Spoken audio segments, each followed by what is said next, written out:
The time is 9:55 a.m. Good morning. The news headline: UN protest. Why agitators must respect the office of the president. As high-level discussion continue to ensue at the headquarters of the United Nations in New York City, some agitators from Nigeria tend to seize this opportunity to hold a protest against the government in order to gain the attention of the organization and other influential personalities who attended the annual General Assembly of the organization. Nigeria President Muhammadu Buhari has already arrived in New York City to participate in the summit. It is legal and acceptable to hold such protests, but all organizers must do so without disrespecting the office of the president. Nigeria's president, like any other visiting president, should be accorded with the highest respect and recognition. Some people have allegedly traveled just to hold protests, despite the fact that the federal government has provided the means for dialogue and negotiation through the National Assembly. The legislative arm of the government is the only institution responsible for deliberation on issues related to the restructuring of the country's political system. This is why each and every state has representatives in the National Assembly to channel grievances, complaints, and suggestions of their people. It is not only Nigerian agitators that usually hold protests at the United Nations headquarters. Many non-governmental organizations and citizens of other countries usually gather at the United Nations headquarters gates to campaign for support or display their grievances against some political decisions. The United Nations police are usually deployed at the scene to control traffic and ensure that there is no breakdown of law and order. The Nigerian agitators must shun away violence and embrace their diversity for the development of the country.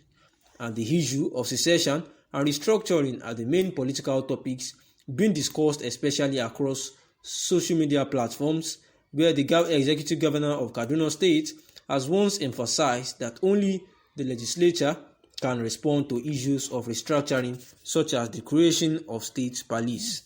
And this is the news saying that ahead of the United Nations General Assembly, protesters have gone ahead to New York City at the headquarters to campaign or to protest against the President Muhammadu Buhari's administration. However, the presidency has said that the Yoruba Nation agitators should desist away from joining the indigenous people of Biafra in this bid of self-agitation. So Banji Akintoye said that it is an unintelligent attempt to paint the peaceful demonstration black because it has succeeded in exposing to the world the ongoing genocide and fraud being perpetrated by the Fulani-controlled Nigerian government against the peoples of the South and Middle Belt region of the country through the imposed 1999 Constitution. In a statement signed by NINA's communication manager, Maxwell Adeleye, Akintoye said that the march was organized to show the world the ordeal, the suffering and subjugation of the indigenous people of the south and middle of Nigeria in the hands of the Fulani-controlled government. Akintoye said that NINAS has nothing whatsoever in plans, principle, content to do with IPOB, stating that the Nigerian government should address all issues raised by the protesters rather than resorting to blackmail and peddling of fallacies, just like the spokesperson of the presidential spokesperson Garba Shehu had actually said that the Yoruba agitators should not associate with the IPOB because the IPOB had actually committed many atrocities, trying to relate the Yoruba Nation agitators to the IPOB, that they are just trying to garner attention, and that he was actually surprised, and the presidency actually as a whole were actually surprised that the Yoruba Nation are actually throwing in their lot in support with the indigenous people of Biafra, who are actually known for their significant uptick and their murders on security services and burning down of government properties and killing innocent civilians, and that they are currently attempting to hold Nigerian state hostages with others to stay at home under threat of terror, and that the Yoruba nation joining them is actually a national threat, and that Yoruba nation should actually separate or disassociate themselves with the IPOB, and that they should also stop the agitations that have been at the million-man agitation at the United Nations in New York. And Professor Banji Akintoye had actually said that this was just a blackmail, where he advised that rather than losing sleep and temper over the march, the Nigerian government should, without fear or further delay, declare Miyetti Allah a terrorist organization, as been demanded by NINAS, saying that the real terrorists in Nigeria are operating under the Miyetti Allah. Professor Banji Akintoye said that the members of the Miyetti Allah have killed scores and thousands of the people in the south and middle belt regions of Nigeria.